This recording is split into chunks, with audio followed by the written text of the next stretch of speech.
Ada 11 idea yang boleh digunakan semasa PDPR dengan hanya menggunakan Jamboard. Jom kita tengok. Assalamualaikum dan selamat sejahtera. Labeling, drag and drop, check together, pop quiz, matching, mind map, lucky box, find and match, answer and win, token shelf, dan akhirnya Wonder Wall. Jom kita tengok secara detail macam mana aktiviti ini boleh dijalankan. Idea pertama yang boleh digunakan menggunakan Jamboard adalah labeling. Okey, labeling. Contoh di sini, pelajar, murid-murid akan melabel peta yang disediakan. Okey, nombor-nombor yang disediakan sini dan murid perlu melabelkan di ruangan yang disediakan. Okey, untuk lebih jelas, murid perlu diberi arahan. Okey, labelkan negeri-negeri di semenanjung berdasarkan nombor yang telah disediakan. Okey ya. Cara kedua pula adalah menggunakan drag and drop. Kita sediakan gambar-gambar yang bersesuaian, gambar-gambar yang berkaitan dengan topik tersebut dan memberikan arahan kepada murid untuk drag and drop, melabelkan juga tetapi dengan cara drag and drop. Perkataan-perkataannya telah disediakan. Contoh macam ni. Terus je drag. Murid tidak perlu menulis, murid tidak perlu melabel, menaip, tapi hanya drag saja perkataan yang telah disediakan di sini. Okey, ini masih lagi cara kedua, masih lagi drag and drop. Okey, cara yang lain mungkin memberikan dua topik untuk kategori dan murid perlu meletakkan di dalam kategori yang sesuai. Contoh macam ni. Okey, drag and drop.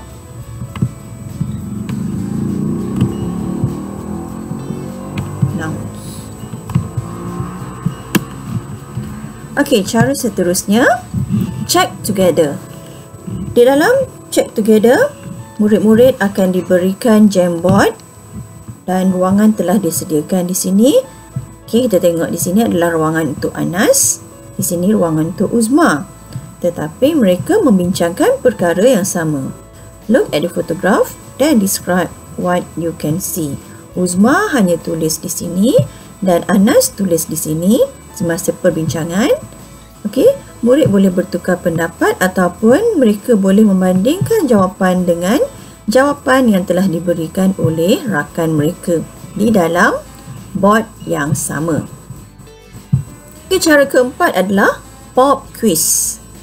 Pop quiz. Contoh arahan di sini, use the sticky note to write your answer.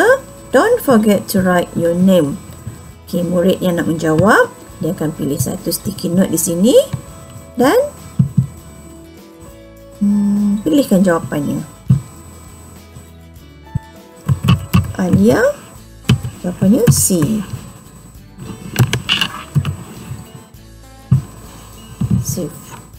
Okey, seterusnya sama dengan soalan nombor 2, nombor 3 dan seterusnya. Murid perlu menuliskan nama Ali dan jawapannya. Tekan jawapan B. Okey. Nombor 3, jawapannya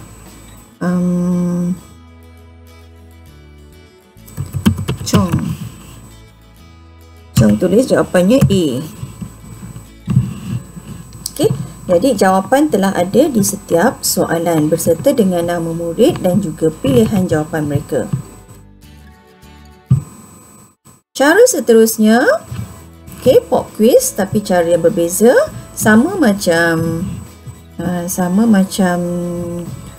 check together tadi. Okey, tapi dalam bentuk pop quiz, nama dan ada ruangan murid-murid. Soalannya, mereka perlu dengar soalan dan terus tulis jawapan spontaneously.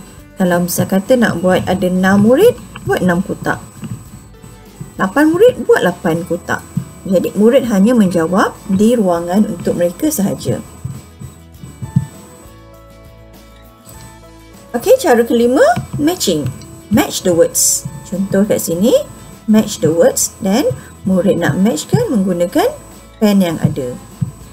Pen ataupun marker pen, pilih mana yang bersesuaian. Contoh USB stick, surveillance camera, battery power, science lab, microwave,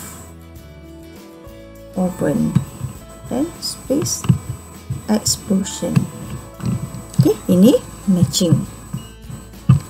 Cara seterusnya, melengkapkan peta minda, mind map, ataupun boleh juga menggunakan peta I think. Ada terdapat 7 peta pemikiran yang bersesuaian. Okey, contoh yang saya buat sini adalah mind map secara umum. Work in pairs, use your creativity to produce a wonderful mind map. Jadi murid akan bersedia, akan meneruskan tugasannya dengan melengkapkan peta minda yang ada di sini. Okay, ikut kreativiti masing-masing. Ada yang menulis perkataan, ada juga yang meletakkan gambar ataupun huraian-huraian mengikut kreativiti mereka. Okay, contoh tadi, hobbies boleh juga buat. Kalau nak tukar kepada bentuk peta iting, hanya lukiskan peta iting bulatan dan pelbagai peta iting yang bersesuaian. Idea seterusnya adalah find and match.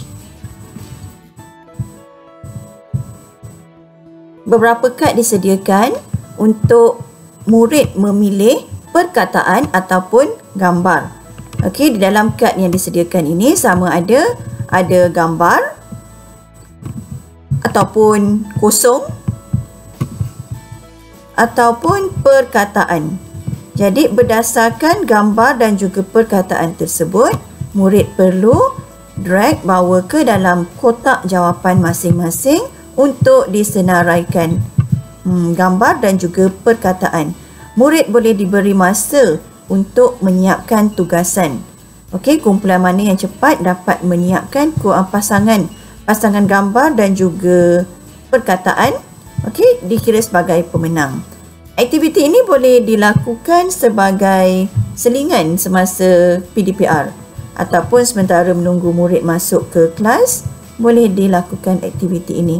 Dan akhirnya murid membuka semua kotak-kotak yang ada untuk mencari pasangan. Okay, contoh kat sini. Kita cari dia punya jawapan. Ada perkataannya, ada disediakan di belakang kad ni. Ada, okey, ini pun ada. Mungkin murid yang satu lagi dia bawa ke sini dan cari perkataan. Ni apa? Astronaut. Cari perkataan yang ada di belakang kotak ini. World map. Hanya ada perkataan. Siapa cepat dia dapat world map. Bawa world map. Cari gambar world map. Ini gambar world map. Okay. Sebab murid memilih secara rawak ataupun boleh membuat secara bergiliran. Ikut kreativiti cikgu, sama ada murid boleh melakukannya serentak ataupun menggunakan sistem giliran. Okay, belakang kotak ni ada gambar, ada gambar, ada yang kosong. Jadi bergantung kepada kepantasan murid. Bold. Tadi nampak ada perkataan. Ada masa mereka mencari nampak gambar tu mungkin teringat dan ambil balik. Okay, bawa ke sini. Bold. Okay, begitulah akhirnya sampai murid dapat menyiapkan semua sampai tempoh masa tamat ataupun sampai murid dah habis buka semua kotak kad tersebut. Okay, lucky box. Berdasarkan nama pun lucky box kan. Tell me the meaning of each idiom. Please choose any number randomly. You will answer the questions behind the number. Ikutlah dapat nombor 2, apa soalan nombor 2 dan apa markah. Berapa markah yang dapat kad nombor 2 tu. Jadi murid akan memilih kad. Contoh murid nombor 2 pilih, murid nombor 1 pilih kad nombor 2. Okay. Above board. kalau murid boleh menjawab soalan betul, dapat 1 markah. Tapi kalau tak boleh jawab soalan ataupun soalan jawab tu salah, markah kena tolak 1. Okey? Ikut tuah masing-masing. Okey, contoh nombor 11, murid milih nombor 11 minus 1 point. Okey, jadi markah dia kena tolak. Walaupun tak jawab soalan, walaupun jawapan tu tak jawab soalan dengan salah, markah tetap kena tolak. Ikut nasib. Okey, aktiviti ni mungkin boleh lakukan sebagai setelingan. Okey, jadi murid-murid pun akan excited lah untuk bermain. Biasanya murid-murid ni kalau ada pemarkahan, ada tolak markah, ada tambah markah, keterujaan, excited untuk participate dalam aktiviti tu lain sikit. Nothing to answer. Nothing to answer. Okay, just for fun, you just pick the card. Then dia punya dekat belakang tu nothing for answer, tak ada apa pun. Back in the day, okay, jawab idiom ni. Kalau betul dapat 4 markah, salah tolak 2. 4 banyak kan? Tak standard jawapannya. Markahnya tak standard. Mungkin kat sini 3, dekat sini 4. Okay, tengok pula nombor 10 ni berapa. Skip turn and earn points. Skip turn, lepas tu dapat pula point. Okay, kita namakan sebagai lucky box. Seterusnya, idea untuk menggunakan Jamboard. Idea yang ke-9 adalah answer and win. Okay, disediakan 1 sehingga nombor 40. Jadi, guru perlu menyediakan soalan di dalam setiap nombor ni. Okay, sekurang-kurangnya boleh sediakanlah 40 soalan. 40 soalan yang berbeza.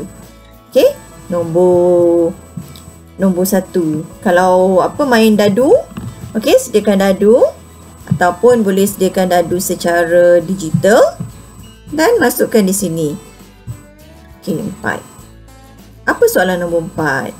Kalau boleh jawab, move, bergerak lagi ke sini. Bergerak lagi dan seterusnya sampai nombor 40. Cara main dam. Okey, idea ke-10, penggunaan Jamboard sebagai token shelf. Okey, kita dah buat aktiviti dengan murid. Murid jawab soalan, murid dapat markah. Inilah markah mereka yang kita dah kumpulkan. Okey, contoh murid kita namakan. Di sini namakan seorang murid untuk setiap shelf yang ada. Namakan muridnya dan masukkan markah dia. Sama ada masukkan dalam bentuk bergambar ataupun masuk markah. Nak tulis markah pun boleh. Okey. Alia dekat sini. Lepas tu kat sini kita bagi Danish.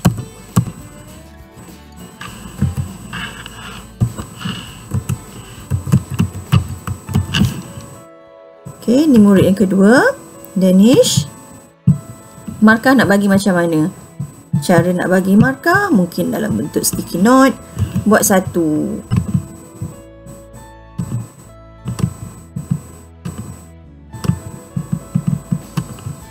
Okey, jadi ni markah yang terkumpul semasa kelas pada hari tersebut. Okey, markah ni boleh dimasukkan sejurus selepas habis kelas sebagai satu summary bagi aktiviti pada hari tersebut. Okey, kalau ada 40 murid boleh buat 40 shelf. Wonder wall. Idea seterusnya menggunakan Jamboard. Jamboard ini juga boleh digunakan sebagai satu parking lot. Biasa kita sebut sebagai parking lot. Okey, ini adalah wonder wall. Jadi, kalau ada apa-apa soalan yang mungkin murid dia segan nak tanya masa kelas, dia nak tanya tapi segan.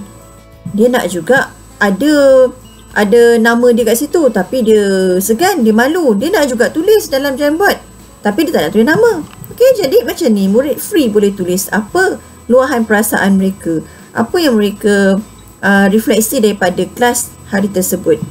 Use the sticky note to ask question. Okey, ni ada yang tanya soalan, ada yang bagi information. Okey, kalau nak letak gambar ke, ada setengah letak gambar untuk lebih menarik. Okey, itu sahaja perkongsian pada hari ini dengan menggunakan Jamboard. Okey, yang disediakan dalam Google ni dah sedia ada Jamboard. Jadi kita boleh pelbagaikan cara penggunaan dengan murid, dan boleh juga yang seronoknya murid boleh melaksanakannya secara dua hala. Mereka berinteraksi. Okey, itu saja untuk hari ini. Sekian saja. Terima kasih.